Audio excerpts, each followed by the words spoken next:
Bonjour, voici la présentation d'une simulation de câblage d'un démarrage moteur deux sens de marche, effectuée sur le guide des automatismes simulation. Cette présentation va se décomposer en deux parties. La première, la vidéo de la simulation, et la deuxième partie sera décomposée en slides afin de comprendre le fonctionnement du système et la fonction de chaque élément dans le système. Voici la vidéo de la simulation du câblage démarrage moteur deux sens de marche. Je ne commenterai que les actions effectuées sur le pupitre. À vous d'analyser l'impact sur le système. N'hésitez pas à mettre sur arrêt image le film afin de comprendre le fonctionnement.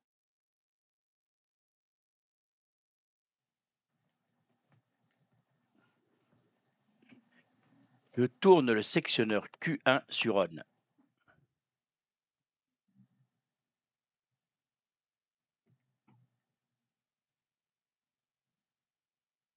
J'appuie sur le bouton poussoir M1.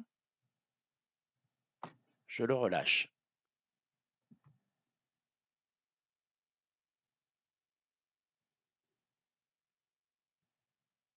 J'appuie sur le bouton M2. Je le relâche. J'appuie sur le bouton arrêt. Je le relâche. J'appuie sur le bouton M2. Je le relâche.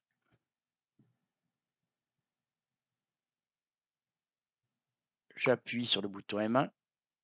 Je le relâche. J'appuie sur le bouton arrêt. J'appuie sur le bouton M1. Je le relâche. Et j'appuie sur l'arrêt d'urgence. Je le réarme. J'appuie sur le bouton M1. Je le relâche. Et je simule le déclenchement du relais thermique. Je réarme le relais thermique. J'appuie sur le bouton poussoir M1. Je le relâche. J'appuie sur le bouton arrêt. Je le relâche. Je tourne le sectionneur Q1 sur off.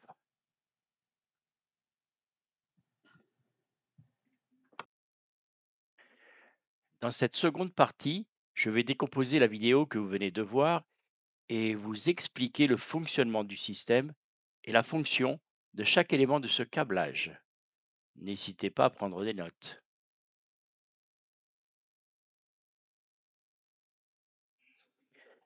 Voici la représentation du câblage démarrage moteur triphasé deux sens de marche. La partie puissance est alimentée en triphasé 400 volts et la partie commande en 24 volts continu. Le sectionneur Q1 étant sur la position off, le câblage est hors tension. Je tourne le sectionneur Q1 sur la position on. Tous les contacts normalement ouverts de Q1 se ferment. Le voyant sous tension s'allume car le contact normalement ouvert de Q1 est fermé et alimente en plus 24 la partie commande. Les contacts de puissance de Q1 alimentent en 400 volts triphasé l'entrée des contacts de puissance des contacteurs KM1 et KM2.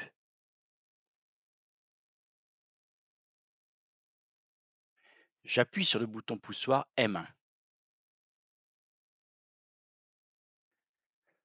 Le contact normalement ouvert du bouton poussoir M1 se ferme et alimente la bobine du contacteur KM1. La bobine de KM1 étant alimentée, les contacts auxiliaires changent d'état. Les deux contacts normalement ouverts se ferment et le contact normalement fermé s'ouvre.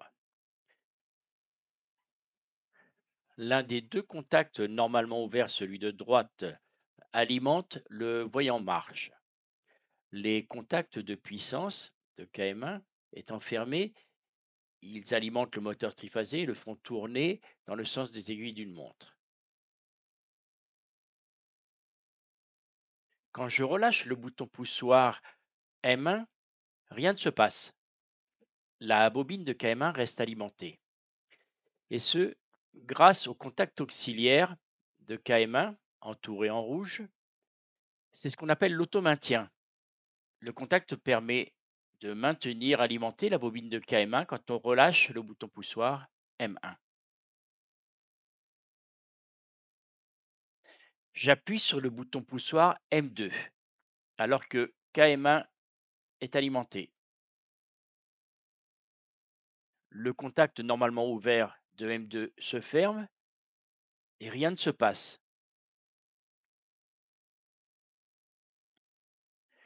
C'est le contact auxiliaire normalement fermé de KM1, entouré en rouge, qui est ouvert et qui assure l'interdiction d'une double commande. Donc, quand KM1 est active, KM2 ne peut l'être et inversement. C'est ce que l'on appelle une sécurité électrique. Car l'inversion du sens de rotation d'un moteur asynchrone se fait en inversant deux phases, comme vous pouvez le constater sur le schéma. Vous pouvez également remarquer le triangle se trouvant entre les contacteurs KM1 et KM2 sur la partie commande et sur la partie puissance. C'est ce que l'on appelle une sécurité mécanique, un verrouillage situé entre les deux contacteurs, comme représenté sur la photo. Tout ceci pour éviter de créer un court-circuit en mettant en contact les deux phases inversées.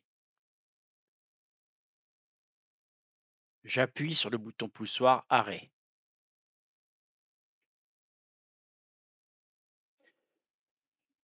Le contact normalement fermé du bouton poussoir Arrêt s'ouvre, ce qui coupe l'alimentation de la bobine KM1 et remet les contacts auxiliaires et de puissance de KM1 au repos. Et cela coupe l'alimentation du moteur.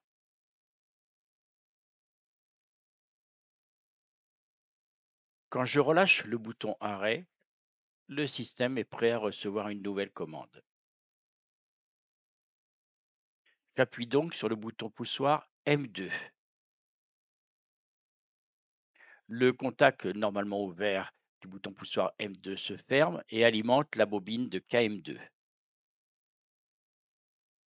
Nous retrouvons le même processus que tout à l'heure quand nous avons appuyé sur le bouton M1. Mais là, étant donné que le KM2 est alimenté, ce sont les contacts auxiliaires de KM2 qui changent d'état. Les normalement ouverts se ferment et le normalement fermé s'ouvre. Le voyant vert est allumé et le moteur triphasé tourne dans le sens inverse des aiguilles d'une montre. Et vous avez compris que le changement de sens de rotation provient de l'inversion des phases L1 et L3.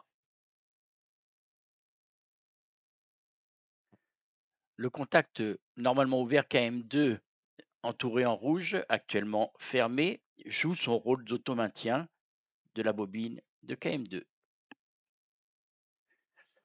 J'appuie sur le bouton M1 alors que KM2 est alimenté, rien ne se passe. Normal, puisque le contact normalement fermé, entouré en rouge, qui est ouvert étant donné que la bobine de KM2 est alimentée, joue bien son rôle de sécurité électrique. En rappelant qu'en cas de dysfonctionnement de ce contact, un verrouillage mécanique est installé entre les deux contacteurs. Sur cette simulation, nous avons une double sécurité, électrique et mécanique.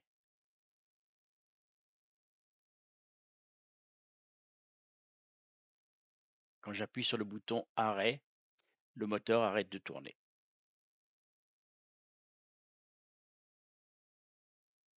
Je redémarre le moteur dans le sens des aiguilles d'une montre en appuyant sur le bouton poussoir M1.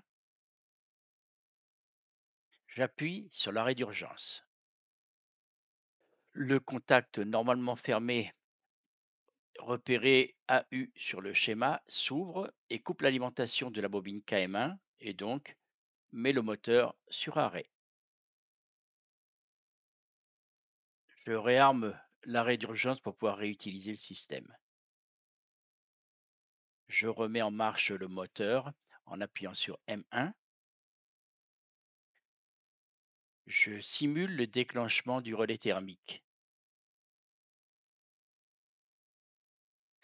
Je rappelle que le relais thermique se déclenche quand la valeur du courant dépasse un seuil fixé, correspondant à 1,15 fois le courant nominal du moteur, pendant une durée appelée durée de déclenchement.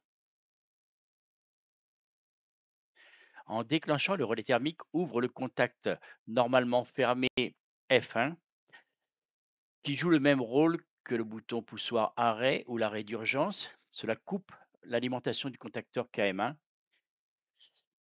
Il ferme également le contact NO qui alimente le voyant rouge pour nous signaler le défaut. J'utilise le bouton de réarmement pour réarmer le relais thermique. Je fais un dernier essai. Je fais tourner le moteur dans le sens des aiguilles d'une montre en appuyant sur le bouton poussoir M1. Tout fonctionne.